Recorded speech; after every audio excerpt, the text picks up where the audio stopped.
Hello and welcome to Tech Deals, laptop graphics performance comparison in Grand Theft Auto 5. We are comparing three different graphics cards today. The NVIDIA GeForce GTX 960M 4GB model, the NVIDIA GeForce GTX 1060M 6GB, and the GTX 1070M 8GB graphics card in three separate laptops.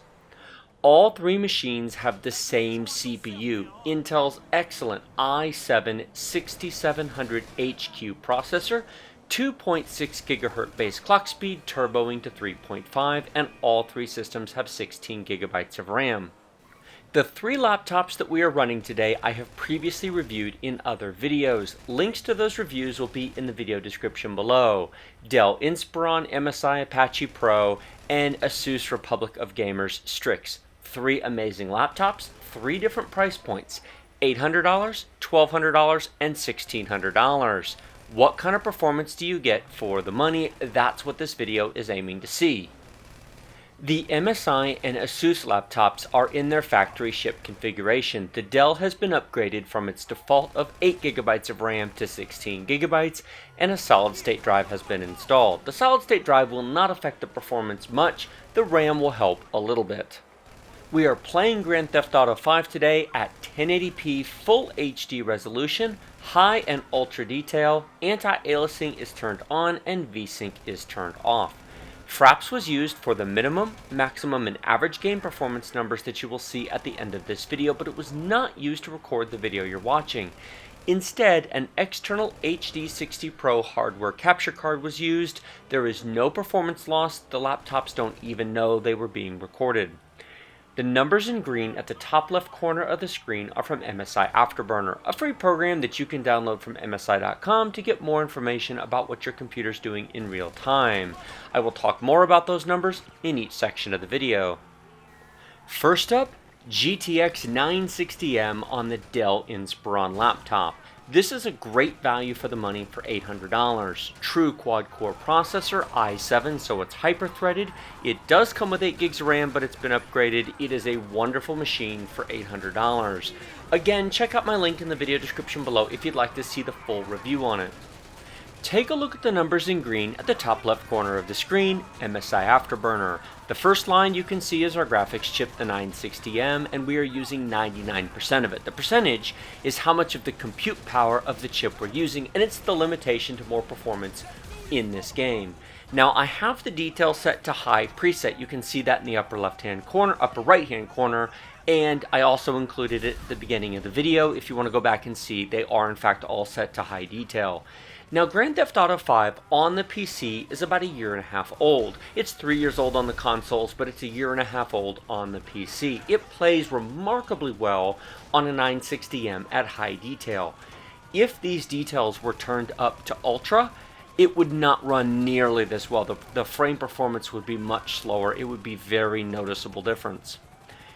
The clock speed of the 960M is about 1200 megahertz. You can see it at the end of that line. And then we have 4 gigs of RAM, of which we're using 3.1 of it.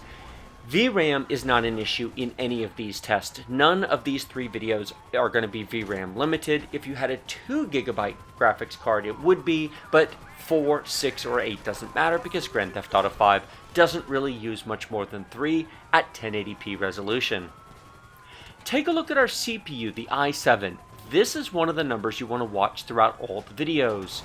We are not running our CPU at max because we are graphics card limited. Now in the other videos you're going to see that's going to start changing, especially on the 1070. But we are not even hitting 50% usage, which would indicate that we're using all 4 of our cores. So we are not CPU limited on the 960M, we are GPU limited. More CPU power wouldn't make any difference.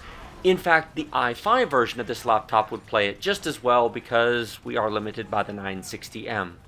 Take a look at our RAM usage, 16 gigs of RAM. We are currently using 8.1 gigabytes. This is a test machine. I don't have anything else loaded. Nothing else is running on this machine. The only other programs running are MSI Afterburner and Fraps, neither of which take up a lot of memory. The video is being captured, as I mentioned, on a separate computer, so that's not taking up any RAM either. Can you run Grand Theft Auto 5 in 8 gigs of RAM? Yes. it runs smoother in 16. If you are going to buy an $800 laptop and you want to play games on it, spend the $40 it costs to upgrade from 8 to 16 gigabytes of RAM. It really should be an easy decision. It will make the machine more responsive. It will make it multitask better. It will make it play games better. I highly recommend the upgrade to 16. It takes 2 minutes. There is a how-to video on my channel showing how to do it. It's very, very easy.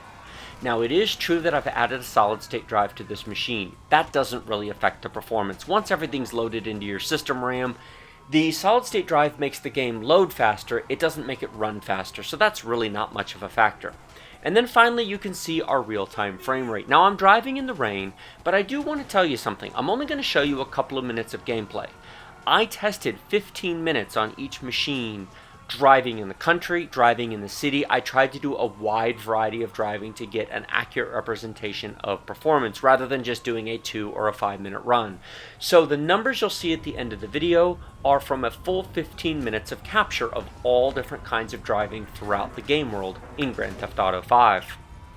So this has been the 960M Grand Theft Auto 5 high detail at 1080p. Let's transition to the MSI Apache Pro laptop with the GTX 1060 with 6 gigs of RAM. Now this is at ultra detail. You can see I've put the details up here so you can see. Now yes, some of those say very high. They're turned up as high as they can go. Grass quality, post FX are at ultra. Essentially, I've turned up everything as high as it can go.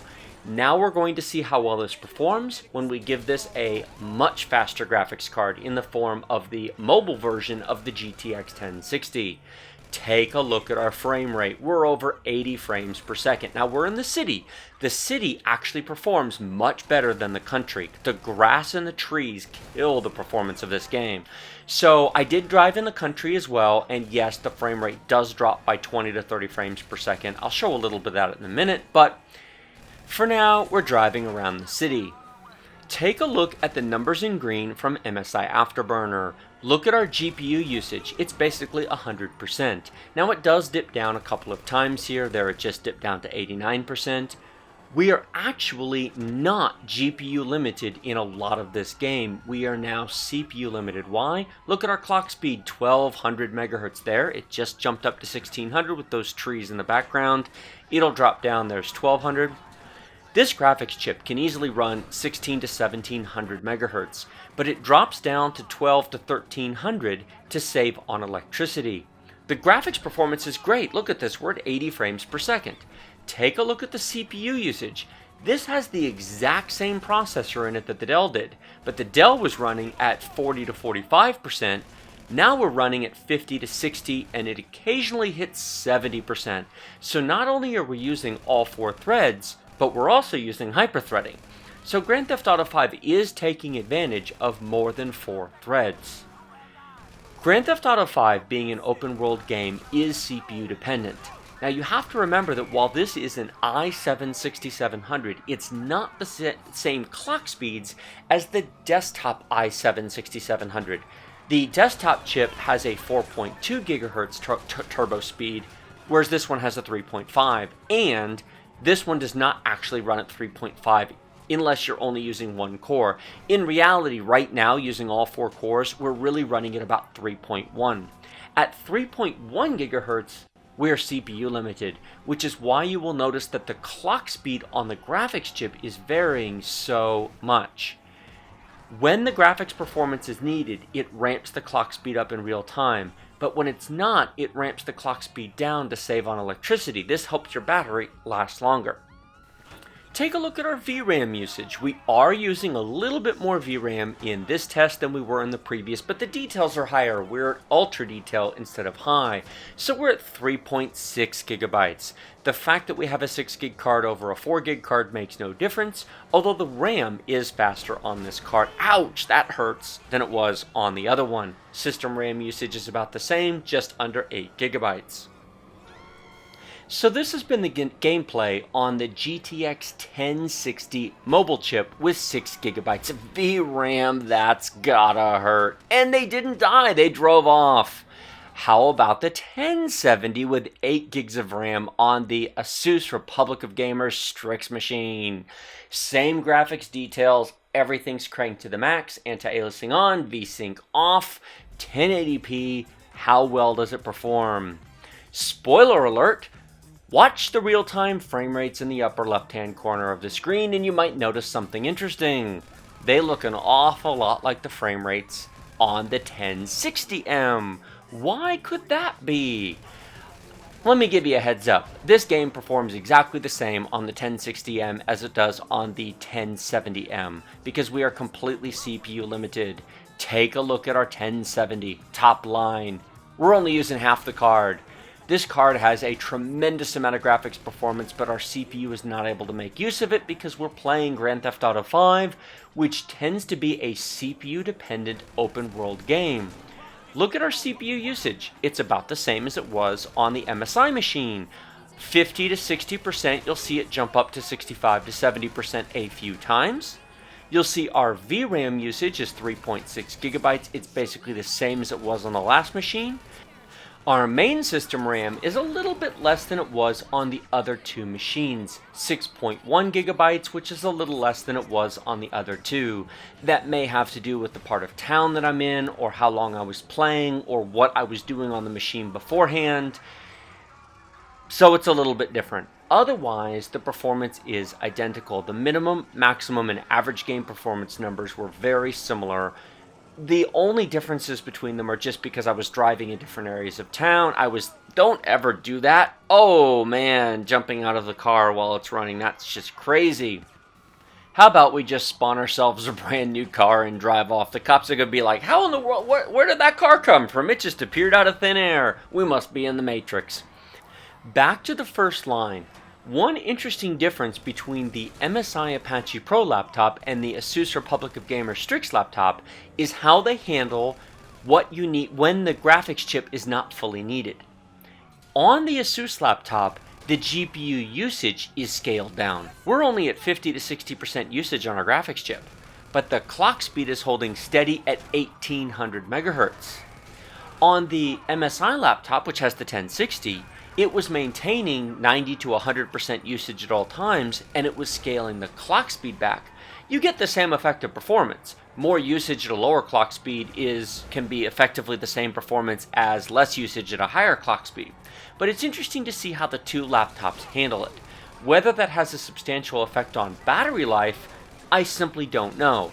Neither of these laptops really play very well on a battery. You're only going to get 1 to 2 hours of gaming on Grand Theft Auto 5 on the battery. It uses so much power between the CPU and the GPU. If you think you're going to get on a 5-hour airplane flight and play Grand Theft Auto 5 for 5 hours on either of these laptops on the battery, I'm sorry to disappoint you, but you won't. Now, browsing the web, watching YouTube videos, working in Microsoft Word, browsing Facebook, yes, these machines will last for hours and hours and hours on the battery. Gaming, you really need to be plugged into the wall. The CPU and the GPU are simply using way too much power to get more than an hour or two out of the battery on either machine. Transitioning to some countryside driving, I want to show you the frame performance drop when you're driving out in the country. We are still CPU limited. Take a look at our frame rate, however. It has had a noticeable drop.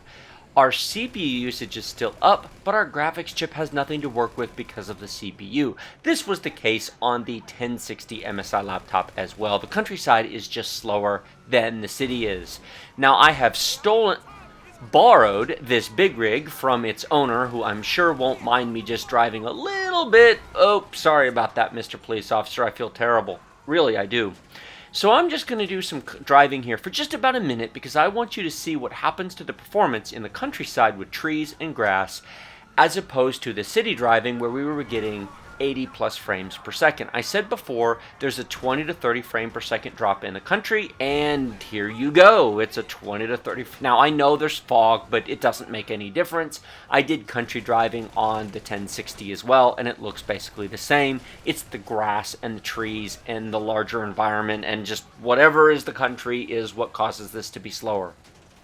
In this section, you can see our GPU usage is climbing. We're at 72, 74%. 75% GPU usage. The 1070 laptop never touched 75% GPU usage in the city, so this is using more of our graphics card. The performance has gotten a little better. We're up to about 70 frames per second now.